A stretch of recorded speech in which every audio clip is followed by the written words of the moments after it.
प्रिय मित्रों, करीब 430 वर्ष मिस्र की गुलामी और 40 वर्ष रेगिस्तान के भ्रमण के अंत में इस्राएलियों की एक नई पीढ़ी ने प्रतिज्ञात देश कनान में प्रवेश किया। सीमा पार करने से पहले उनके नेता मूसा ने उन्हें समझाया कि किस प्रकार ईश्वर ने उन्हें अन्य जातियों से चुनकर अपनी जनता बनाया और अपने शक्तिशाली दाहिने हाथ से उन्हें मार्ग चलाकर यहाँ तक पहुंचाया। मरुभूमि में उनके मन में एक राष्ट्र भावना जागृत हुई। वे समझ गए कि हम ईश्वर की चुनी हुई प्रजा है और हमारे द्वारा ही सारे संसार की मुक्ति संभव है। इसी आशय को आगे बढ़ाते हुए मूसा कहते हैं कि तुम्हारी वृद्धि और विकास तभी संभव होगा जबकि तुम ईश्वर द्वारा दिए गए नियमों का निष्ठा से पालन करोगे। कनान देश असल में उनके लिए एक पर्यटन स्थल था, जहां अनेक प्रलोभनों का सामना करते हुए उन्हें अपने प्रभु ईश्वर के नियमों का पालन करना था। ईश्वर की मुक्ति योजना में सहयोग करते हुए ईश्वर की इच्छा इस धरती पर पूरी करने के लिए इस्राएली जनता नियुक्त हुई थी। उनके कुलपति अब्राहम से ईश्वर ने यही कहा था कि तुम्हारे द्वारा पृथ्वी भर के वंश आशीर्वाद प्राप्त करेंगे। मत्ती रचित सुसमाचार अध्याय 13 में स्वर्ग राज्य संबंधी कुछ दृष्टांतों का वर्णन दिया गया है। खेत में छिपा खजाना, उत्तम मोती और समुद्र में डाला हुआ जाल इनमें से 3 है, जिनके विषय में आज का सुसमाचार पाठ चर्चा करता है। कोई मनुष्य एक खेत में खजाना पाकर अपना सब कुछ बेचकर उस खेत को ही खरीद लेता है।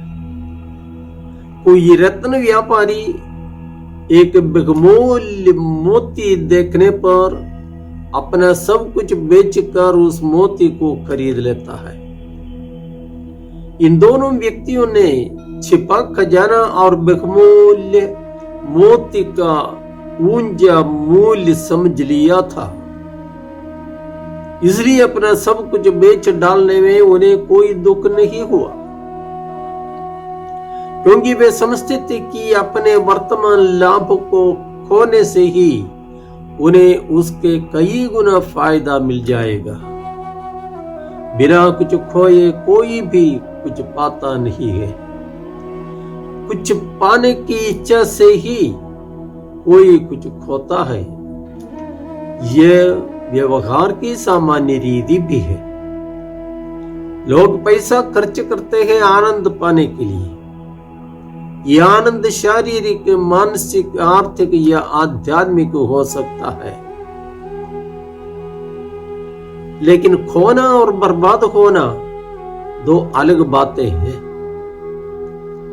कोई पैसा देकर दारू खरीद लेता है, दारू उसे आनंद देती है,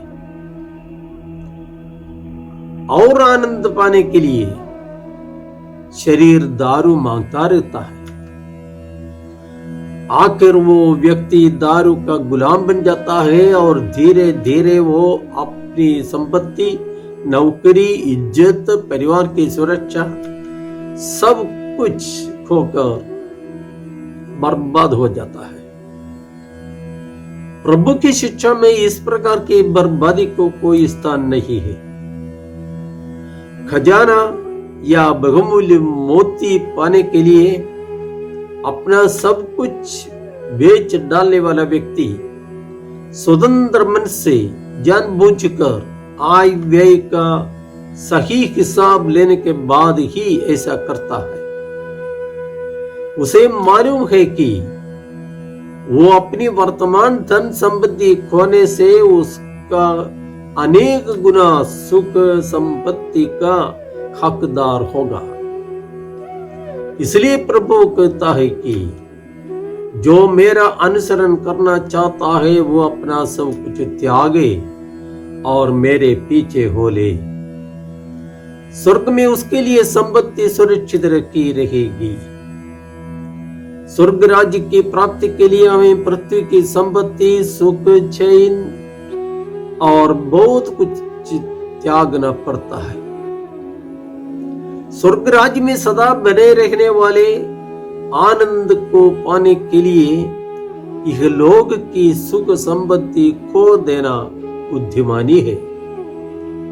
इसमें कौन बुद्धिमान है और कौन मूर्ख, इसका फैसला अंतिम न्याय के दिन होगा।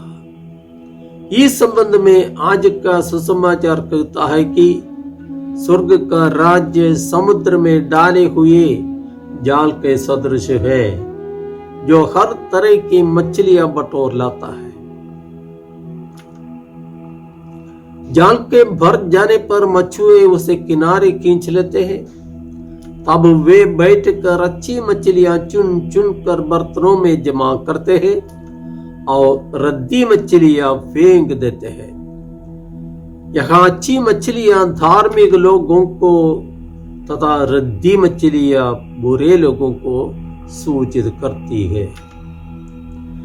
इसलिए हम सावधान रहें और अपने जीवन में धार्मिकता, अनुशासन, भाईचारा, सेवा भाव आदि के मोतियों को बटोरते रहने का निरंतर प्रयास करें और इस काम में जितनी परेशानियां सामने आती है उन्हें सह लेने की कृपा के लिए प्रार्थना करें।